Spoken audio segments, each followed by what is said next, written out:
Welcome to another episode of Project S.A.F E, Seniors Against Financial Exploitation. I'm Peter Janowsky. This is John Ryan. We are the Ryan and Janowsky Financial Strategies Group.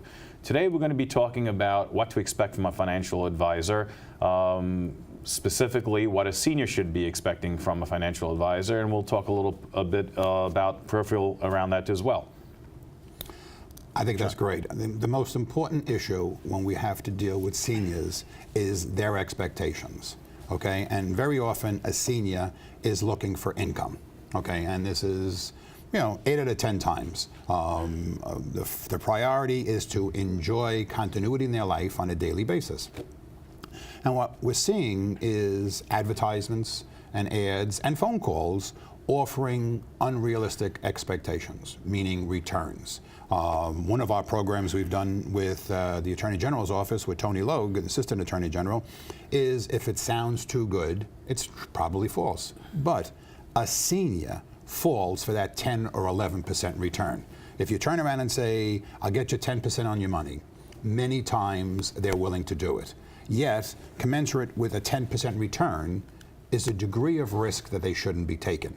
They do not understand this. This is the type of stuff that has to be brought to their attention, and the best way to do it is when we're working with somebody, we ask them to bring in a trusted friend. Bring your attorney, bring your accountant, or bring an adult child. And it doesn't even have to be an adult child who's familiar with finances. It has to be an adult child who can understand and say A doesn't equal B. Why not? And ask questions. You have to ask questions.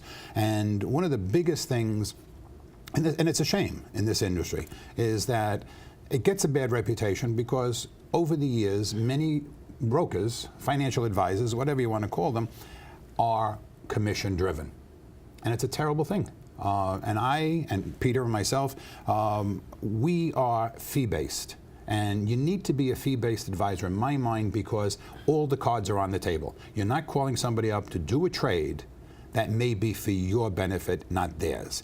And with technology that exists today, every fee, every transaction, every expense, and you know it yourself, they can look it up.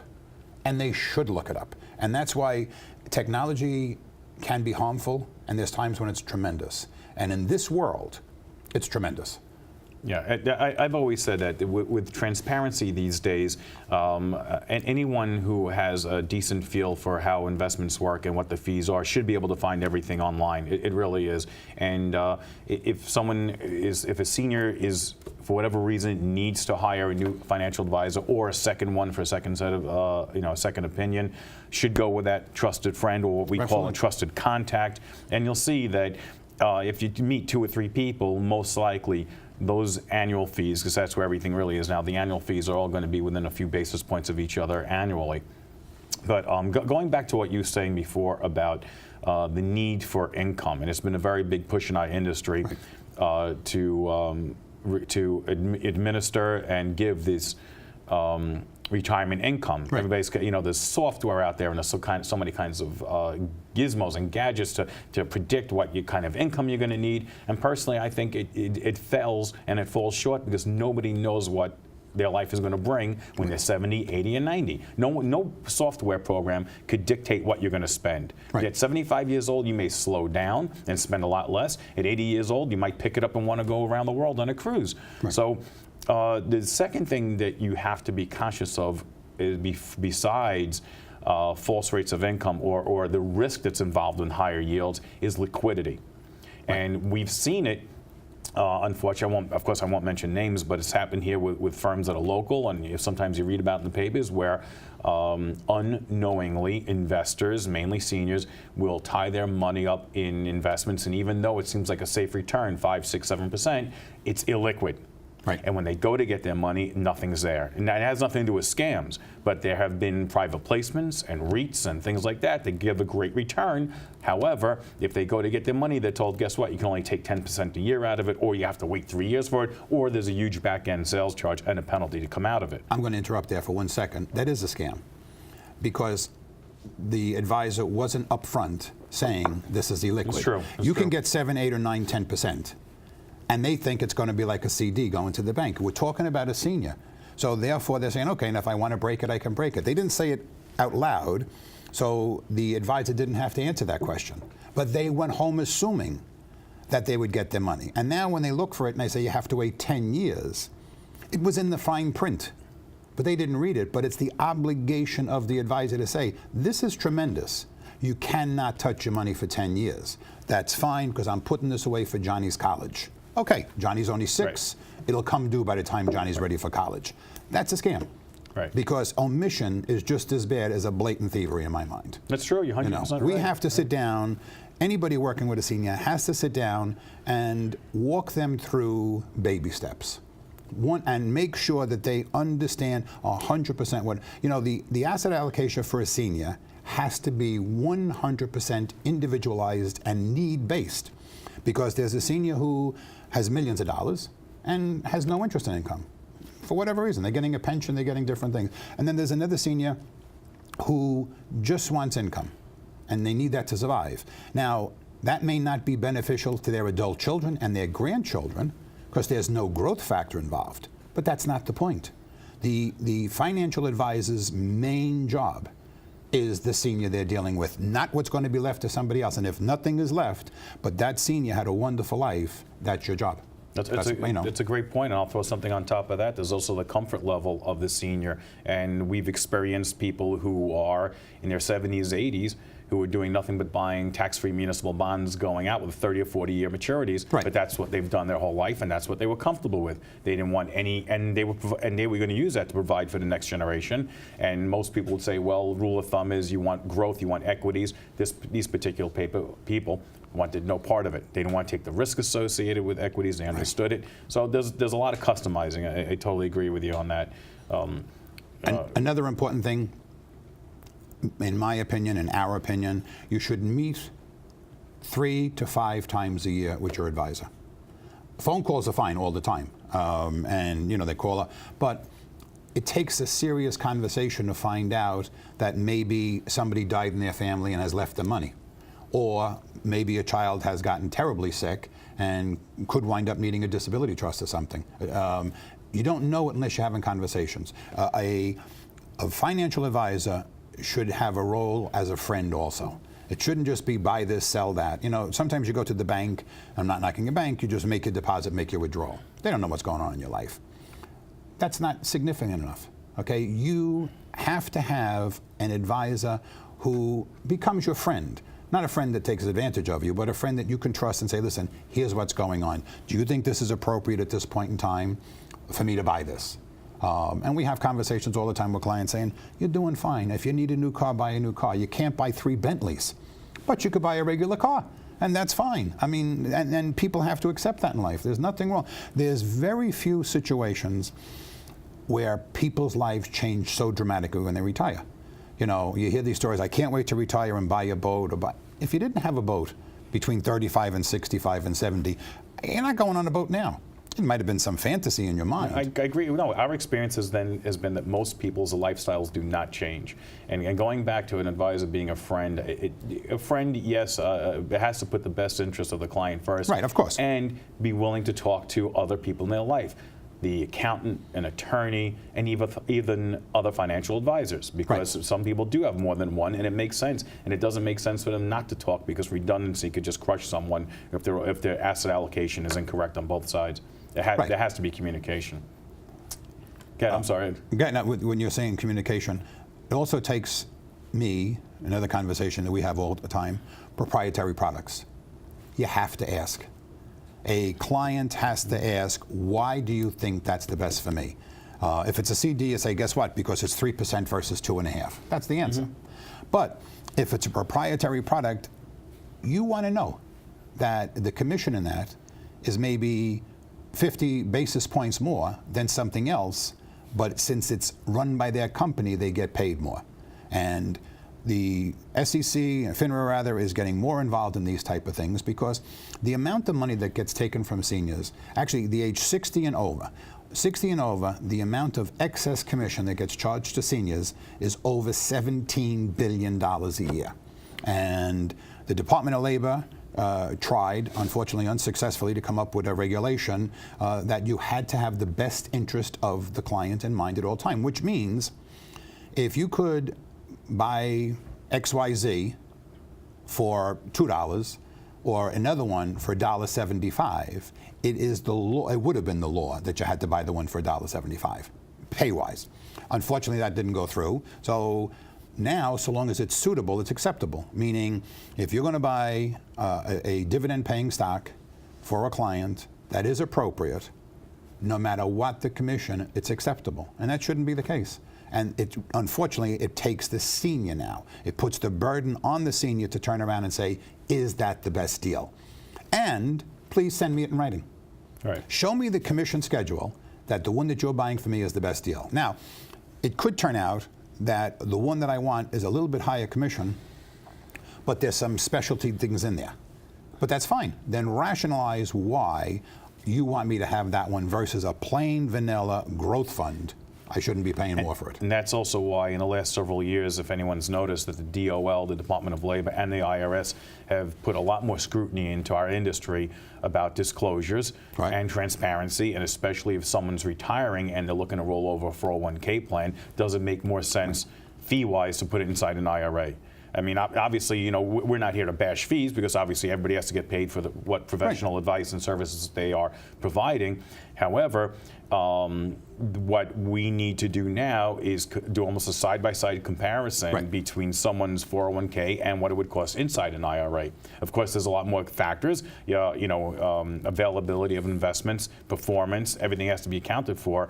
But as far as the DOL is putting a scrutiny, it's for the consumer, it's for the investor, it's in their best interest. Right, 100%. That this is all comes from what you're saying, like how many billions of dollars are being paid in unnecessary fees. Well, you take Amazon today. I'm not talking about Amazon the stock, Amazon the company. You know, 20 years ago, if you needed something, you had to get in the car, get to the store. If they were out of it, you came back the following week. Now you can go to Amazon and order it and have it usually in 24, 48 hours to your house.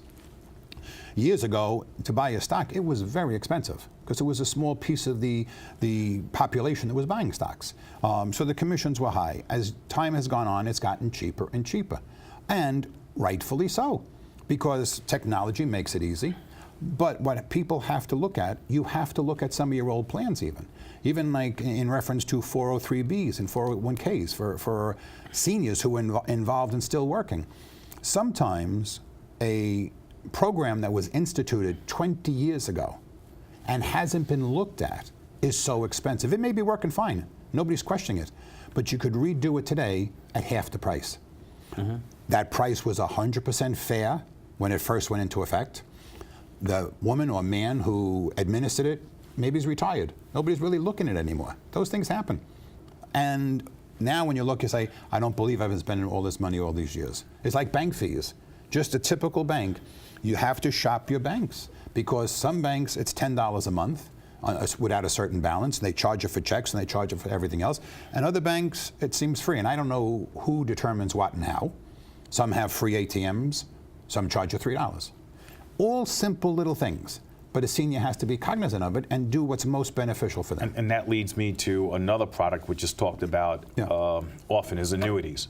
And he talks about fees and annuities, and what you just said about a 401k plan could be archaic because no one's looked at it, and the fees are outrageous. But back, 20 years ago, it was very fair. The same thing with annuities. Annuities have some really bad stigmas attached to it, and some have some, also have some really good. Clients come to us all the time and say, "How come I hear so many bad things about annuities in the press?" I say, "Well, bad news sells, unfortunately." But there are some annuities that cannot be matched with guarantees, and you have to pay for these guarantees. However, you're right. There are some annuities that people still own that are very expensive, and it's almost impossible for them to get out of, and they're kind of stuck with it. But there are companies willing to exchange them if it makes sense, and there are companies that will do this for free and give you a side-by-side comparison and let you look at it. Also, a thing of note, obviously this is not being broadcast outside New York State, but New York State is probably the toughest state to do business in as far as insurance goes and annuities, any insurance product. The scrutiny from the state that puts it in place to protect the consumer is the best in the country. Right, I agree. That 100%. I can honestly say that we work with some of the best A-rated companies. I won't name them, but that provide life insurance, annuities, all those types of products that have products, but they're not acceptable in the state of New York. Right. Which is good. Now, when going back to what I was saying about doing the side-by-side comparison, that's also a process that's instituted from the state of New York. You're not going to be able to move an annuity or a life insurance product without signing off on the process. You'll have it. It will be a free look, and then we'll have a side-by-side comparison, and everything has to be dated properly, and it's for your protection. But it can happen. So if there are people out there who are stuck with old annuities and they think, oh, I can't get out of it, I can't pay the 10% to come out, it's not entirely true. It might be a small chance, but that chance exists where you can make some kind of change, provide liquidity, and maybe not lose any income at the same time. Right. You mentioned change. The biggest change, and we're going all over the place here, but the biggest change, unfortunately, that occurs in a person's financial life is the death of a spouse. And statistically, it's the death of the man. Okay, the husband dies first, leaving the woman to take care of the investing on her own. Many, many times in the generation that we're talking about from 75 to 90, 95, women didn't do the bookkeeping. They didn't do the investment. They are so susceptible to being scammed. And we've come across many, and you'll give an example in a second, but the point is, what we always tell people is two important things. One, if it was good enough while your husband was alive, those investments are still good enough today, unless you need a few dollars more or something like that, but there's no reason to make any massive changes. And the other thing is, not just with your investments, within your life, stay put for a year. Don't, some people, they got to put the house for sale and then they regret it. Don't throw away stuff unless you're sure. You got to take your time, because once you do something, 9 out of 10 times it's irreversible. And you do not want to regret that for the rest of your life. I mean, it's a very difficult time. Deal with your grief. And we try to make sure clients are always set up that, it's going to happen. You sense it's going to happen. But the last thing you should be worrying about is your money at that point in time. Take care of your family, take care of your own health, do what's right. We had, different people on these shows as we do them. They'll all stress the same thing. You have to take care of yourself. The money will follow, but you have to take care of yourself. And that's the importance of having a trusted friend, not the advisor, not your lawyer, not your accountant. We need all those people to work together. But it's so nice to have, whether it's a child, a neighbor, somebody you have confidence and trust and faith in, to say, what should I do? Will you come with me, because I need to have a conversation? Actually, let's just talk about the trusted friend for a second. In our business, we're actually calling it a trusted contact right now. And what we say to a lot of clients who are especially seniors who are maybe on their own, there has to be a trusted person in their life. It doesn't have to be a child. It could be a neighbor. It could be a sibling. But somebody to look over things on a regular basis just to make sure there's consistency. Right. It doesn't even have to be in the financial world. It could be, your phone bill, your credit cards, anything, just to make sure no one's overcharging, there aren't mistakes. But in our world, with a financial advisor, if, like you said, if there's a change in life, someone passes away, and all of a sudden, 2 months later, there's a lot more activity in the account. Right. And somebody has to see that. And on top of that, it couldn't even make sense to send duplicate statements and duplicate confirmations to that trusted contact. So now they don't even have to come into the person's house and look. They know exactly what's going on in their life, just to make sure everything's copacetic and everything's kosher. This is a true story that we weren't involved in. It was passed on, if you remember, of a gentleman who was going into a nursing home and had to bring his accountant and different people in to review his stuff with his family. This is the first time the family got to look at anything. And it was a monthly check made out to an organization for not a lot of money, like $150, $175, but it had been made out for years. And this man sang in his church choir, and somebody contacted him and said, you're singing copyrighted songs and you could wind up going to jail. And he was paying on a monthly basis what he called the copyright fee to be able to sing in his church choir. And this is a true story, until it was discovered. And it wasn't discovered because he had to do a full, to get ready for a nursing home, he had to go through his finances. Those are the types of things that if you permit an adult child, or somebody to look at your statement, just ask a question and say, why are you doing that? Now, maybe it was legit, and it wasn't, but it could be. Guess what? You have to, you have to pay that every month if you want to do a certain thing. You have to pay a monthly fee if you want to join a gym. Okay, that's going for your gym. I understand that. Some of them are bogus, and the only way you find out is to have somebody else look at it once in a while. And it happens all the time. And unfortunately, you can have a senior here in New York, but the adult children are in Arizona, or Florida, or wherever. They can't be there on a monthly basis even. They get a copy, a duplicate copy of the statement, so they can say, Ma, what did you do with $5,000? Oh, I did this. Okay, I redid the front of the house. I want all new shrubs put in. Fine, I know what you did with it. And unfortunately, there's the emotional aspect is that, again, you go through a change. Even without a change, all of a sudden, somebody comes, a child, listen, I want to see what's going on. Is it okay? Could I see the statements, maybe duplicates? Now they might feel like they're invading privacy. So this conversation would be prudent to have earlier than later. But it has to stem from, we're pushing the senior to have it because right. The child, they're going to get the, what do you pushback. want? Yeah, pushback, exactly. Pushback. What do you want? I'm fine, it's none of your business. Everybody wants to help. The whole purpose of this, the whole purpose of these shows is to bring to people's attention that you're not alone, you need help. Here's a sad, unfortunate example of what may have been prevented if there was conversation or another look before this happened. And this is someone we know, and I'm just going to give arbitrary numbers, but unfortunately this woman's husband passed away, and the woman went to the bank where the 401k was, and it was rolled into 401k rolled into a personal account. So to make that simple, what that means is that it was a taxable event. Instead of rolling a 401k into an IRA and avoiding any taxes on that transaction, it was rolled into a personal account of this widow's, and everything seemed okay because it was a very well-known bank and trusted, and name's been around for 150 years. This happened in November. Right, it happened in November. Everything seemed okay until February. Right.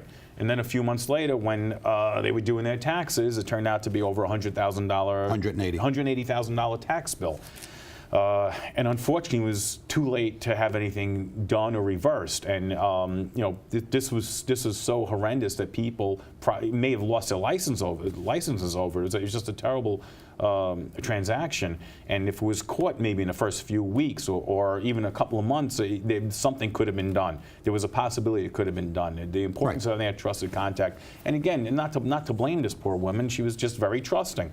Right. And I think I don't know how to articulate that, but no matter how trusting you are, the name is there, and you've seen the same people for 10 years, you're using the bank your whole life, it doesn't hurt to be prudent to have a second opinion or a second set of eyes on it. And ask some even if you just turn around and ask people what questions you should ask.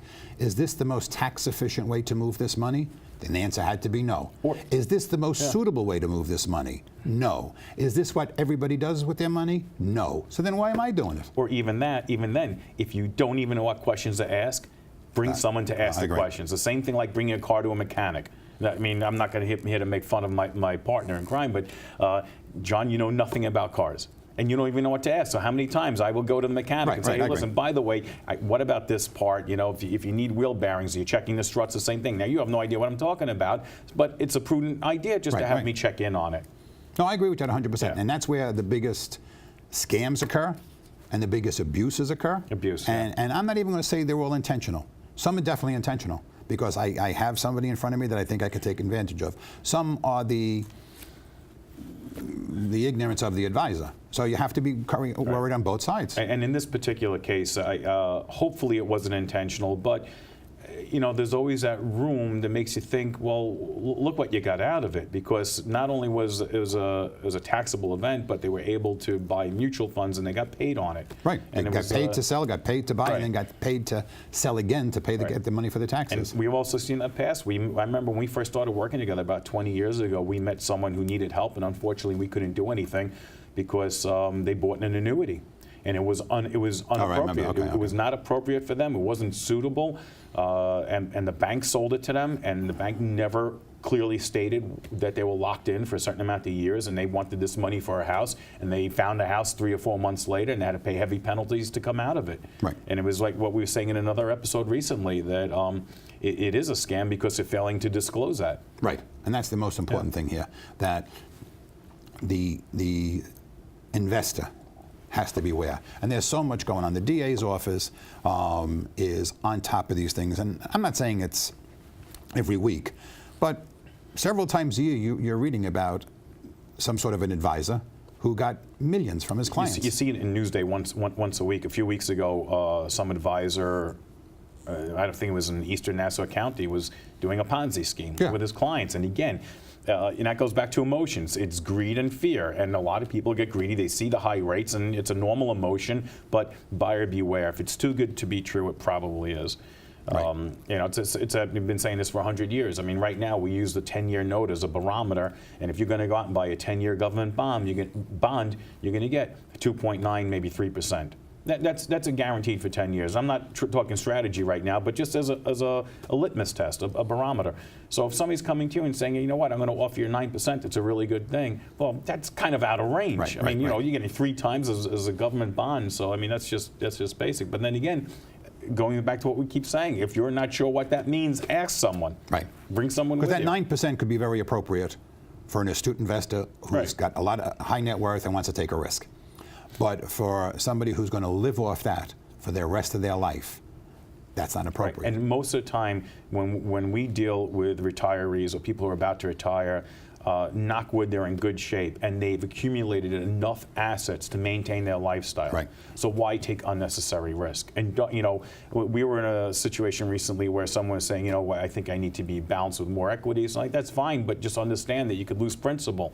And most of the time, the priority is principal protection. Right. Then get as much income as you can to maintain your lifestyle. It goes back to everybody's asset allocation needs to be specifically based on them. I don't care if the stock market goes up 100%.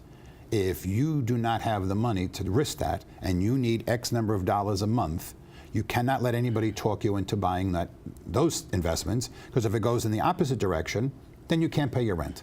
So you can't, I mean, people get involved in different things. You have to be 100% for that client so they can I said it before, what the senior wants most is to maintain continuity in their life. There's nothing worse than getting up and being afraid now you can't pay your bill, that you're going to have to move in with your children. No matter what it is, you can't go to the theater twice a month, which you've been doing all your life. You got to give up your car because you can't afford it anymore. That's the worst thing in the world, and that's why the asset allocation has to be in such a way to preserve what they have for them and nobody else. I could talk to you all day, but time is out. So I'd like to say thank you to everybody who is watching us. I'm Peter Janowsky. This is John Ryan. To reach us, you could reach us at 516-719-6396. And this has been another episode of Project S.A.F.E. And if anybody would like us to come into their social group, business organization, place of worship for a presentation on what we do, once again, just give me a call at 516-719-6396. Thank you.